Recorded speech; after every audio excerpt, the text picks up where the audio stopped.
अस्ताला, ये जो आपका स्थूल वाचन है उसके क्वेश्चन आंसर। पहला क्वेश्चन है, इस चैप्टर के सभी क्वेश्चन बहुत बड़े हैं, इसके लिए मैंने इस वीडियो में सिर्फ 2 ही क्वेश्चन कवर किए हैं ताकि आपको अच्छे से समझे। पहला क्वेश्चन है, तुम्हाला समजलेली कवितेतील सूर्याची भूमिका स्पष्ट करा।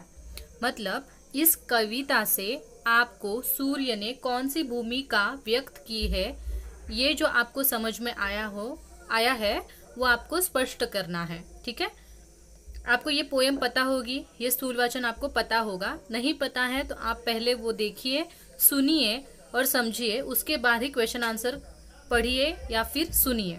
ठीक है, ताकि आपको बहुत अच्छे से क्लियर तरीके से सब बातें पता चले। आगे जाते हैं। या कवितेतील सूर्याची भूमिका ही कुटुंबातील कर्त्या पुरुषाप्रमाणे आहे। म्हणजेच ही जी कविता आहे यामध्ये जो सूर्य आहे बरोबर, त्याची जी भूमिका आहे ती कुटुंबातील कर्ता पुरुष, कर्ता म्हणजे जो कुटुंबातला मुख्य पुरुष असतो, त्याला जशी कुटुंबाची काळजी असते तशीच काळजी सूर्याला सुद्धा या पृथ्वीची आहे। त्यामुळे या कवितेतील सूर्याची भूमिका ही कुटुंबातील पुरुषाप्रमाणे आहे। ओके, हिंदी में थोड़ा सा एक्सप्लेन करती हूँ।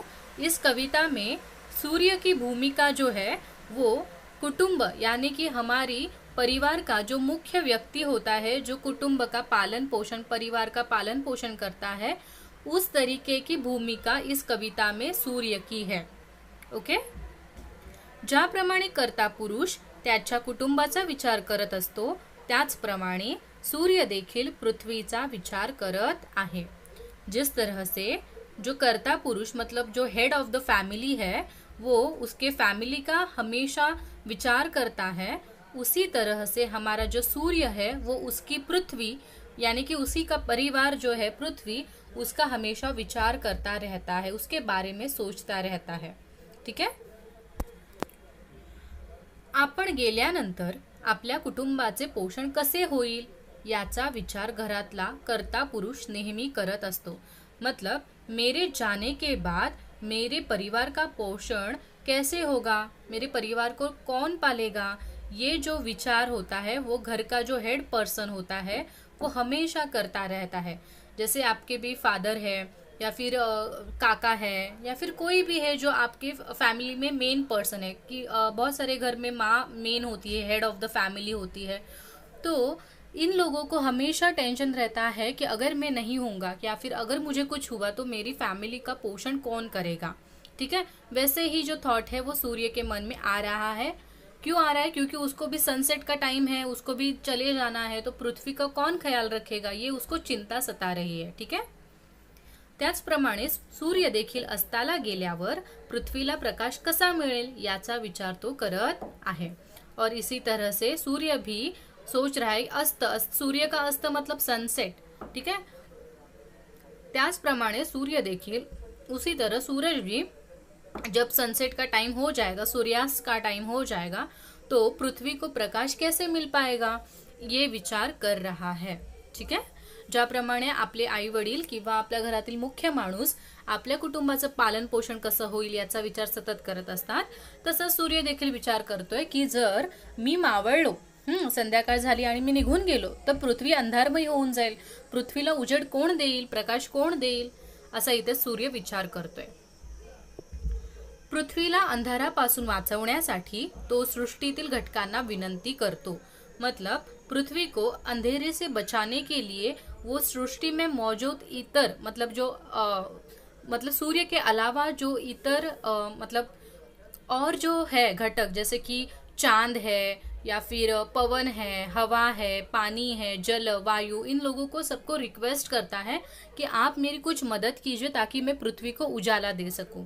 ठीक है, पण कोणीच पृथ्वीच्या मदतीला येत नाही, पर कोई भी पृथ्वी की मदद के लिए नहीं आता। हे पाहून सूर्याचे डोळे पाण्याने भरून येतात आणि त्याला खूप दुःख होते। और ये सब देख के कि पृथ्वी की मदद करने के लिए सूर्य को कोई मिल नहीं रहा है, ये सब सोच के उसके आंखों में पानी भर जाता है और उसको बहुत दुख होता है। ठीक है, आता तुम्ही यातलं काही मुलं बोल, अरे नाही चंद्रामुळे तर प्रकाश मिळतोच ना पृथ्वीला, पण चंद्राला सुद्धा प्रकाश सूर्यामुळेच मिळतो ना, त्याचाच प्रकाश रिफ्लेक्ट होतो पृथ्वीवर चंद्राच्या थ्रू, त्याच्यामुळे चंद्राला काही स्वतःचा प्रकाश नसतो. ठीक आहे. आणि सूर्य अशा माणसाला म्हणजे अशा घटकाला शोधतोय जो स्वतः प्रकाश त्याचा देईल. ठीक आहे. त्याच्यामुळे तुम्ही हे कन्फ्यूज होऊ नका इथे. ठीक आहे. तर इथे तुम्हाला मराठी मुलांना समजलं असेल की पृथ्वीला अंधारातून वाचवण्यासाठी तू सगळ्यांना ज्या नैसर्गिक घटना आहेत, झाडं आहेत, डोंगर आहेत, पर्वत, सगळ्यांना विचारतो की तुम्ही मला मदत कराल का, पण पृथ्वीच्या मदतीला कोणीच येत नाही. आणि हे सगळं पाहून सूर्याला खूप दुःख होतं की आता कसं काय करू मी. ठीक आहे. पुढे जाऊया. पण त्याच वेळेला एक छोटी पणती सूर्याच्या समोर येते. पर उसी वक्त एक छोटा सा जो दिया है वो सूरज के सामने आ जाता है आणि पृथ्वीवर प्रकाश करण्याची जबाबदारी घेते. और पृथ्वी पर प्रकाश फैलाने की वो जिम्मेदारी लेता है वो छोटा सा दिया. ठीक आहे. छोट्याशा, इथे शा पाहिजे, हा असं पाहिजे, य जॉईंट पाहिजे, ते मी करेक्ट करते पीडीएफ मध्ये, तुम्हाला जे देताना देईन. ठीक आहे. छोट्याशा पणतीचा तो विश्वास पाहून सूर्याला खूप आनंद होतो. मतलब वो छोटे दिए का जो आत्मविश्वास देख के सूरज बहुत खुश होता है. ठीक आहे. बघा, कधी कधी ना आपण खूप अडचणीत असलो की आपण खूप मोठ्या मोठ्या माणसांची मदत घ्यायला जातो आणि ते आपल्याला काही मदत करत नाही, मग आपल्याला खूप दुःख होतं. पण त्याच वेळेला एक छोटासा जरी हात आपल्या जवळ आला मदतीला तरी आपल्याला खूप धीर मिळतो. तर तीच परिस्थिती इथे सूर्याची झालेली आहे. आणि त्याच वेळेला एक छोटीशी पणती येते आणि त्याला म्हणते की मी पृथ्वीवर प्रकाश करेन जेव्हा तू नसशील तेव्हा. म्हणूनच तर सूर्यास्त झाल्यावर आपण दिवे लावतो. आता लाईट्स आहेत आपल्याकडे, पण त्याच्या आधी दिव्यांवरच आपला पूर्ण देश चालत होता. तर ती जी जबाबदारी असते की पृथ्वीला प्रकाश देण्याची, तर ती कोण घेते, पणती घेते आणि विश्वासाने सांगते. तर तो छोट्याशा पणतीचा विश्वास बघून सूर्याला खूप काय होतो, आनंद होतो. कळलंय. पुढे, पृथ्वीच्या संरक्षणाची त्याची जबाबदारी तो पणतीवर देऊन आश्वस्त मनाने अस्ताकडे झुकतो. मतलब पृथ्वी के संरक्षण, मतलब पृथ्वी को सुरक्षित रखने की जो जिम्मेदारी है, जवाबदारी यानी जिम्मेदारी, वो पंटी के ऊपर, उस दिए के ऊपर छोड़ देता है. आश्वस्त का मतलब होता है एकदम बिंदास्त होके वो जो पृथ्वी का डिपार्टमेंट है, मतलब पृथ्वी जो है वो उस दिए के निगरानी में छोड़ देता है और अस्ताकडे झुकतो. अस्ताकडे झुकतो का मतलब है वो सनसेट, मतलब वो झुक जाता है. वो जो सनसेट का टाइम हो जाता है, सूरज का जो ढलना होता है वो ढल जाता है आराम से, बिंदास्त. ठीक है. अशा प्रकारे सूर्याची भूमिका आपल्याला या कवितेतून समजते. और इसी तरह सूरज की जो भूमिका है ये हमें इस पोयम से समझ में आती है. ठीक है. आगे आगे आप लोग जैसे ही आंसर आगे आगे बढ़ते हो क्वेश्चन ही भूल जाते हो. तो ध्यान में रखिए, हमारा क्वेश्चन ये था कि इस पोयम में सूरज की क्या भूमिका है. तो इसी का आंसर हमने पढ़ा. ये सूरज कौन है पृथ्वी के लिए, तो पालनहार है. फिर पालनहार है तो उसको टेंशन होगा पृथ्वी के बारे में कि मैं जब नहीं रहूँगा तो पृथ्वी का कैसे होगा. फिर वो मदद मांगता है दूसरे लोगों के साथ, फिर वो मदद नहीं करते, फिर से वो दुखी होता है. पर कोई एक छोटी सी पंक्ति आती है, फिर बोलते कि ठीक है मैं मदद करूँगी, तो खुश होता है और बुझ जाता है, मतलब ढल जाता है जो सूरज है वो. तो इस तरह से आपका पूरा आंसर यहाँ पे आपको याद रखना है. देखिए आंसर बहुत बड़ा है, मैं समझ सकती हूँ, पर ये रैपिड रीडिंग है और आपको ये करना बहुत ज़रूरी है क्योंकि 3-3 मार्क्स के लिए आपका क्वेश्चन आएगा स्थूल वाचन के लिए. तो आप इसको स्टोरी टाइप या फिर एक सीरीज में ऐसे माइंड में रखिए ताकि आप भूलें ना इस आंसर को. ठीक है. बहुत ही अच्छा और सिंपल आंसर है.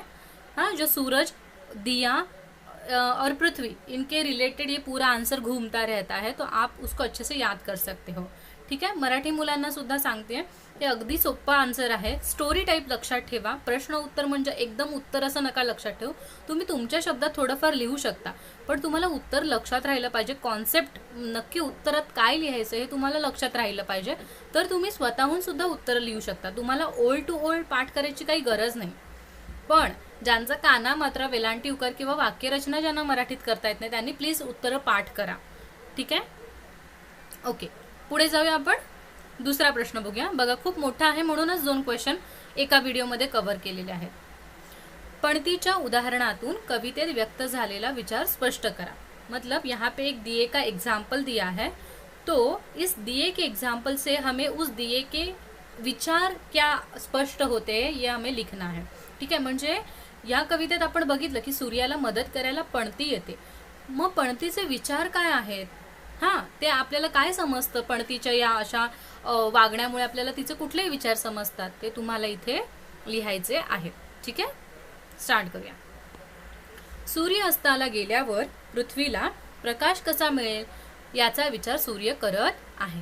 ठीक आहे, बघा अर्ध्या लाईनी वरच्याच आपल्याला खाली कॉपी पेस्ट करायचे आहे. ठीक आहे, त्याच्यामुळे वरचं जर आन्सर व्यवस्थित केलं खालचं आन्सर पण तुमचं व्यवस्थित होऊन जाईल. ठीक है, तो सूरज अस्त मतलब जब सूरज का ढलने का वक्त आता है तो वो सोच रहा है कि पृथ्वी को प्रकाश कैसे मिलेगा.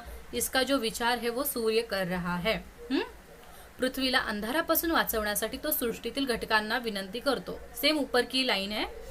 तो आपका 1/2 ऑफर यहाँ पे आपको मिलता है कि आप ऊपर वाला आंसर करोगे तो नीचे वाले के 3 पॉइंट आपके इजीली हो जाते हैं. ठीक है, पृथ्वीला अंधारापासून वाचवण्यासाठी मतलब पृथ्वी को अंधेरे से बचाने के लिए सृष्टीतील अनेक घटक को वो रिक्वेस्ट करता है. विनंती यानी कि रिक्वेस्ट करता है, पण कोणीच पृथ्वीच्या मदतीला येत नाही. पर कोई भी पृथ्वी की हेल्प नहीं करता, मदद नहीं करता. ठीक है, ये तीनों भी पॉइंट आपके ऊपर वाला जो क्वेश्चन है उसका जो आंसर मैंने बनाया है उसी का सेम यहाँ पे है. ठीक है, पण त्याच वेळेला एक छोटी पणती सूर्याच्या समोर येते आणि पृथ्वीवर प्रकाश करण्याची जवाबदारी घेते. ये भी ऊपर वाला ही आंसर है आपका, क्योंकि इसमें भी ये चीजें आएंगी. इसके लिए सेम आंसर मैं नीचे लिख रही हूँ ताकि आपको भी थोड़ा सा रिलैक्स हो जाए कि नहीं ऊपर वाला ही आंसर मुझे दोनों जगह में यूज कर सकता हूँ. ठीक है, तो उसी टाइम पे एक छोटा सा जो दिया होता है वो सामने आता है सूरज के और बोलता है कि मैं पृथ्वी की रिस्पॉन्सिबिलिटी जिम्मेदारी लेता हूँ. पणती सूर्या इतका प्रकाश पृथ्वीला, इधर से हमारा जो मेन आंसर है मतलब जो नया आपको याद करना है वो इधर से चालू होता है. ठीक है, पणती सूर्या इतका प्रकाश पृथ्वीला देऊ शकत नाही, पण जमेल तितकी मदत ती पृथ्वीला करण्याची हिम्मत ती दाखवते. मतलब दिया सूरज जितना तो प्रकाश पृथ्वी को नहीं दे पाएगा, उसको ये बात भी पता है खुद दिए को, पर उसको जितना पॉसिबल होगा वो उतना मदद करने के लिए, पृथ्वी को मदद करने के लिए रेडी है और वो हिम्मत दिखा रहा है. ठीक है, मुझे जितना पॉसिबल होगा मैं उतना तो ट्राई करूंगा. ठीक है, तो ये चीज हमें दिए से सीखने को मिलती है. ठीक है, देखिए हिंदी में दिया बोलते हैं तो पुल्लिंग आ जाता है, पर मराठी में पणती है तो स्त्रीलिंग आएगा. इसके लिए पणती प्रकाश देते ऐसे आएगा. ठीक है, आगे है सूर्याला मदद करण्याची तीव्र इच्छा तिच्यामध्ये दिसते. मतलब सूरज को मदद करने की तीव्र इच्छा उसके मन में दिखाई देती है, पणती के मन में. ठीक है, पणती यानी दिवा. एखादे काम प्रामाणिकपणे केले की त्यामध्ये यश मिळते हा विचार पणती आपल्याला या पाठातून देते. तो इस पाठ से हमें क्या पता चलता है कि अगर हम लोग सच्चे मन से प्रामाणिक यानी कि ऑनेस्टली अगर हम लोग कोई कार्य चालू करते हैं तो उसमें हमें यश मिलता ही है. और ये विचार जो है ये पणती हमें इस पाठ के थ्रू देती है कि देखिए कभी कभी हमें ऐसा लगता है, कधी कधी आपल्याला वाटतं की आपल्याकडे काही गोष्टी नाही आहे त्याच्यामुळे आपण पुढे सुरुवात करू शकत नाही. ठीक आहे, पण असं काही नसतं. तुम्ही प्रयत्न करा, प्रामाणिकपणे प्रयत्न करा. ज्या काही गोष्टी तुमच्याकडे आहेत त्यातून तुम्ही प्रयत्न करून बघा आणि तुमचे जर प्रामाणिक प्रयत्न असतील ना तर तुम्हाला त्याच्यामध्ये यश नक्की मिळतं. थोडासा वेळ जातो, थोडी जास्त मेहनत करावी लागते, पण तुमच्या हक्काचं यश तुम्हाला मिळतं आणि ते सगळ्यात इम्पॉर्टंट आहे. आता सुद्धा लॉकडाऊनचा काळ आहे, भरपूर मुलं जे अशी आहेत त्यांच्याकडे गाईड घ्यायला पैसे नाही आहेत किंवा गाईड मिळत नाही आहेत किंवा भरपूर अशी कारणं आहेत. सगळ्यांकडे फायनान्शियल प्रॉब्लेम चालू आहेत, घरात चिडचिड चालू आहे आणि त्यात 10वीचं वर्ष आहे. त्याच्यामुळे खूप मुलं डिमोटिवेट होतात की कळत नाही आहे आमच्यासोबतच असं का होतं आहे, आम्ही 10वीत गेलो आणि असं का होतं आहे. तर खरं बघायला गेलं तर असं काही नाही. तुमच्याकडे आता सध्या मोबाईल आहे, तुमच्याकडे नेट आहे, तुम्ही खूप साऱ्या व्हिडिओ यूट्यूबवरून घेऊ शकता ज्यांच्या मदतीने तुम्ही अभ्यास करू शकता. आणि तुम्ही जर स्वतःहून मनाने तयार असाल ना तर तुम्हाला कुठून ना कुठून मदत मिळतेच. पण तुम्ही सुद्धा मनाने प्रामाणिक प्रयत्न केले पाहिजेत. ठीक आहे, माझ्याकडे जे आहे मला जेवढं पॉसिबल होईल मी तेवढ्यातून करेन अशी मनात तुम्ही हिंमत ठेवा या दिव्यासारखी. ठीक आहे, आपण सूर्यासारखा जरी नसलो तरी आपण एक दिवा जरी झालो तरी ती खूप मोठी गोष्ट असते. अंधारात त्या दिवालाच खूप जास्त इम्पॉर्टन्स असतं की नाही. ओके, तर हा जरा थोडासा जनरल नॉलेजवाला तुमचा पार्ट झाला इथे माझ्यासोबत, पण मला सांगणं ते खूप गरजेचं वाटलं कारण मुलं खूप इनोसेंट असतात. जरी आपण म्हटलं की नाही हल्लीची मुलं खूप हुशार आहेत, खूप उलट बोलतात, पण शेवटी ती मुलं आहेत हे विसरलं नाही पाहिजे. आणि त्यांना पण टेन्शन्स असतात 10वीमध्ये की कसं होईल, काय होईल. आपल्या बोलण्याचा, पॅरेंटच्या बोलण्याचा त्यांच्या मनावर खरंच कधी कधी खूप परिणाम होत असतो. आपल्याला ती गोष्ट कळत नाही कारण आपण त्यांच्या वयाचे नसतो. पण त्यांना पण समजून घेतलं पाहिजे आणि मुलांनीही पॅरेंट्सला समजून घेतलं पाहिजे. असं नाही मी फक्त मुलांची साईड घेते, पण दोघांनी एकमेकांना समजून घ्या तर दोघंही पुढे जातील. शेवटी आपण एका कुटुंबाचा भाग आहोत हे आपल्याला विसरलं नाही पाहिजे. आणि अशा प्रकारे थोडासा गप्पावाला भाग झालेला आहे शेवटी. पण जर तुम्हाला ही व्हिडिओ आवडली असेल तर प्लीज व्हिडिओला लाईक करा, चॅनलला सबस्क्राईब करा आणि शेअर करा व्हिडिओ. तुमच्या अशाच खूप चांगल्या ज्या मित्रमैत्रिणी आहेत वर्गात त्यांनासुद्धा मदत होईल. कारण हा काळच असा आहे की आपल्याला एकमेकांची मदत केली पाहिजे आणि त्याच्यासाठी तुम्हीसुद्धा थोडेसे प्रयत्न करा, मी सुद्धा थोडेसे प्रयत्न करते. सो भेटूया आपण नवीन व्हिडिओसोबत. तोपर्यंत धन्यवाद.